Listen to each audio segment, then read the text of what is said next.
Hi there everyone and welcome once again to the TrainAid HQ. My name is Nick and in today's video we are going to be looking at the Level 5 Diploma in Education and Training, and we are going to be looking at your teaching evidence portfolio. In particular, this is going to be a video on your lesson observation self-evaluations. As we know, in order to complete your Level 5 teaching qualification, you have to be observed 8 times by a qualified teacher, and after those lesson observations, you are having to complete a self-evaluation reflecting on how the lesson went for you. So in today's video, we are going to be looking at the self-evaluation in detail to understand what is required for your portfolio. Once again, do like the video and also subscribe to our YouTube channel to receive the latest updates and alerts from the team here at TrainAid. In regards to this criteria, as we can see, we have to complete 8 lesson observation self-evaluations, for your teaching portfolio.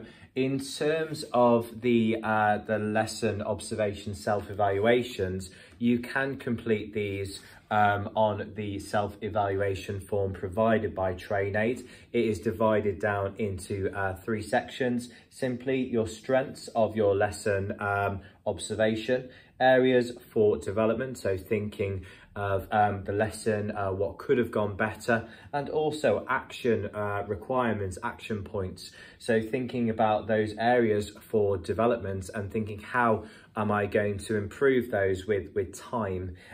So we are looking for some action points there. Also, we are looking for you to sign your self-evaluation form along with the observer as well. So the assessor signature, that is the observer of the lesson.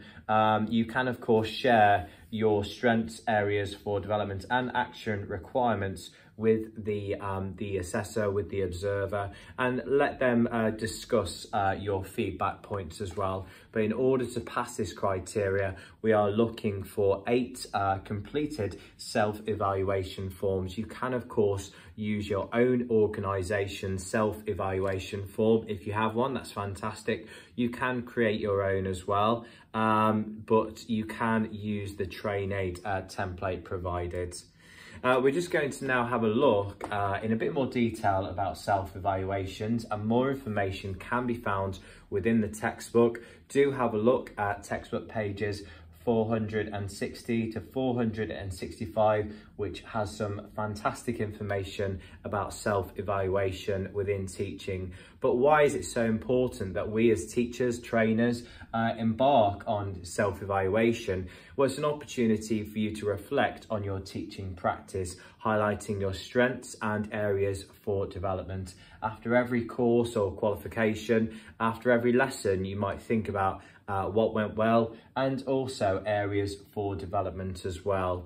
And with lesson observations, these can be a real focal point for you in your teaching careers. Often, if you work perhaps within a school or college, you might have to complete 1 observation per term. That is quite normal, and these are often conducted by a line manager or perhaps a senior leadership team member as well. For your Level 5 teaching portfolio, you can of course be observed by a number of teachers, and that quite is an advantage to get lots of different points of view.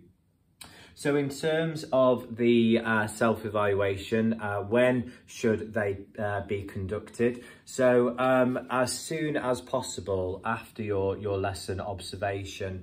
So as soon as the lesson is finished, perhaps take your time with the self-evaluation form. Perhaps take about half an hour to an hour just to reflect on the strengths, the areas for development and any action points as well. This should be done initially independently by you, so thinking of all of your strengths and areas for development.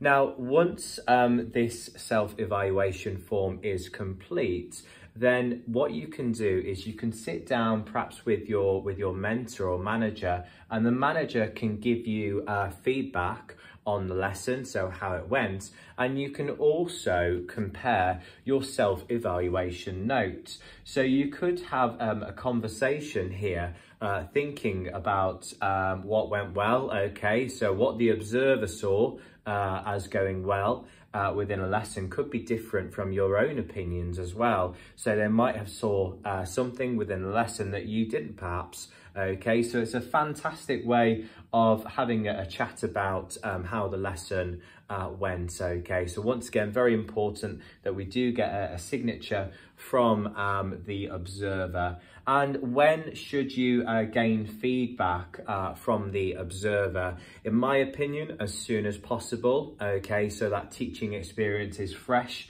within your mind. Okay, so I'd say no more than 24 hours really. So you can have, you know, perhaps a 24-hour grace period and then meet with your observer. But if the observer is able to give you feedback straight away after the lesson, fantastic. Okay, and you can have a chat about how the lesson went for you. So just remember, the lesson observations are not graded. However, if you would like to negotiate perhaps a grading system, okay, that's absolutely fine as well.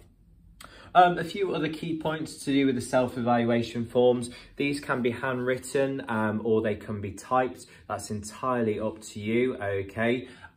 You can, of course, email and save your self-evaluation forms to your portfolio and to pass them over to TrainAid for the team to review. That's absolutely fine.